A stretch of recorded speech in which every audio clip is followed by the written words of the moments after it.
नमस्ते साथीहरू, यहाँलाई मेरो युट्युब च्यानलमा स्वागत छ। आज चाहिँ हामी कर्कलो र मासको दाल बनाउन जाँदैछौँ। यसको लागि चाहिँ मैले कर्कलो र मासको दाललाई पखालेर लिएको छु। त्यसपछि मैले एउटा प्रेसर कुकर लिएर कर्कलो र मासको दाल राखिदिएँ। यसलाई चाहिँ मजाले पखालेर लिनुपर्छ। यो एकदमै सिम्पल र मिठो रेसिपी हो आजको।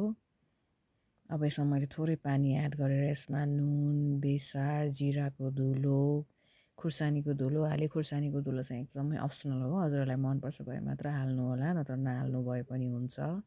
त्यसपछि मैले यसमा घिउ पनि हालेँ। घिउ हालिसकेपछि यसबाट पानी बाहिर निस्किँदैन र स्वाद पनि एकदमै बढाउँछ मासको दाललाई।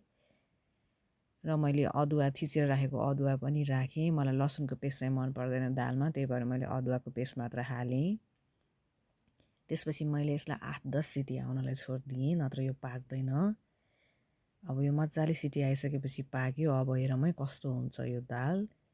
यो लतक्कै पाकिसकेको रहेछ मजाले। त्यसपछि मैले एउटा भाँडामा ट्रान्सफर गरेँ दाललाई।